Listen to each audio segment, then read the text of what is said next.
আসসালামু আলাইকুম। এখন দেখবেন সংবাদ শিরোনাম। নাগরিক শোক সভায় বেগম খালেদা জিয়ার দীর্ঘ রাজনৈতিক সংগ্রাম ও আপোষহীনতাকে স্মরণ, রাষ্ট্রের সর্বোচ্চ সম্মানসূচক উপাধিতে ভূষিত করার প্রস্তাব। 11 দলীয় ঐক্য ছেড়ে 268 আসনে একক নির্বাচনের ঘোষণা ইসলামী আন্দোলনের। জামায়াতের আদর্শ বিচ্যুতির অভিযোগ, এখনো সমঝোতায় আশাবাদী নেতারা। জাতিসংঘের নিরাপত্তা পরিষদে ইরান ও যুক্তরাষ্ট্রের বাকযুদ্ধ, খামেনি প্রশাসনের কাছে জবাবদিহি দাবি ওয়াশিংটনের, কঠোর হুঁশিয়ারি তেহরানের।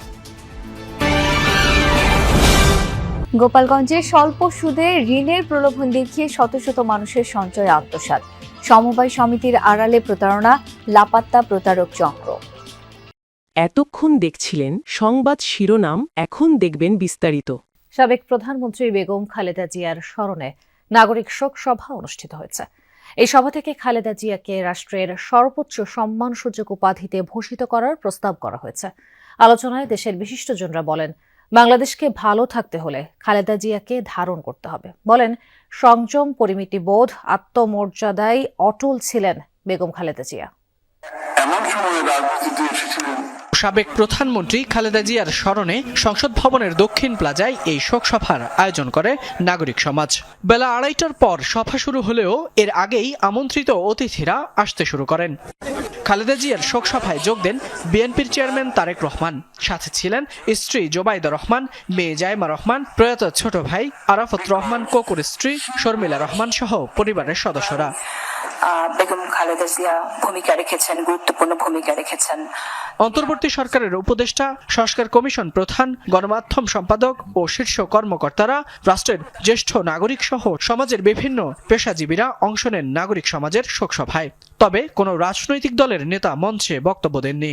অনেক গুণ তার ছিল, তার সবচেয়ে বড় গুণ ছিল তিনি বলেছিলেন তিনি সাহসী এবং তিনি দেশপ্রেমী, দেশকে তিনি ভালোবাসেন। দেশকে ভালোবেসে দেশের গণতন্ত্রকে সমৃদ্ধ করার ক্ষেত্রে ওনার অবদানকে আমি স্মরণ করি এবং শ্রদ্ধা জানাই। তার উপর, তার পরিবারের উপর যে সমস্ত দুর্ভোগ গেছে, তার জন্য তিনি কখনই নিন্দাসূচক বাক্য কখনো উচ্চারণ করেননি।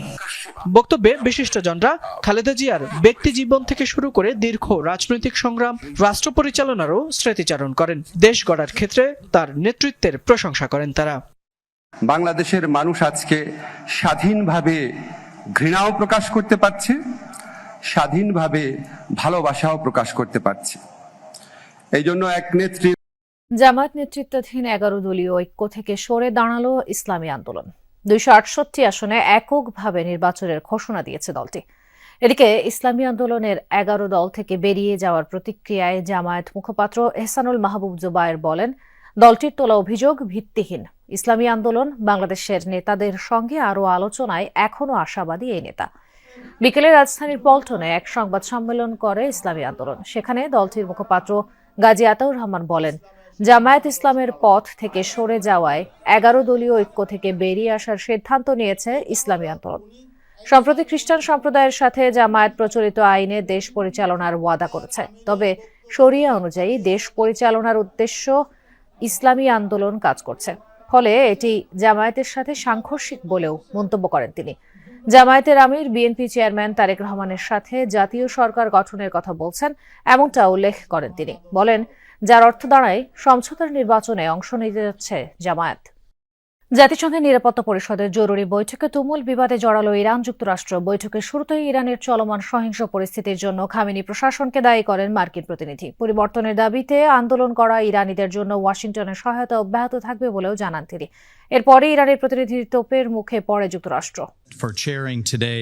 ইরানে চলমান বিক্ষোভ এবং অস্থিতিশীলতা ইস্যুতে জরুরি বৈঠক বসে জাতিসংঘের নিরাপত্তা পরিষদে। যুক্তরাষ্ট্রের আহ্বানে ডাকা হয় বৈঠক। আলোচনার শুরুতে ইরানের চলমান পরিস্থিতির জন্য দেশটির বর্তমান প্রশাসনকে দায়ী করা হয়। যে কোনো মূল্যে হত্যাযজ্ঞের জন্য খামেনি প্রশাসনকে জবাবদিহিতার মুখোমুখি হুঁশিয়ারি দেওয়া হয়। প্রেসিডেন্ট ট্রাম্প এবং যুক্তরাষ্ট্র ইরানের সাহসী জনগণের পাশে আছে, এটাই চূড়ান্ত কথা। আর ইরানি শাসক গোষ্ঠী ও তাদের মিত্ররা অনেক অজুহাত দিতে পারে, তবে মনে রাখতে হবে ইরানের জনগণের অর্থনৈতিক দুর্দশা ও চলমান সহিংসতার জন্য একমাত্র দায়ী এই শাসক গোষ্ঠী। যেভাবেই হোক তাদের জবাবদিহি করতেই হবে। are on the table. তবে পাল্টা ক্ষোভ জানান ইরানি প্রতিনিধি। ইরানে অস্থিতিশীলতার অভিযোগ তুলে রীতিমতো তুলাধনা করেন মার্কিন প্রতিনিধিকে।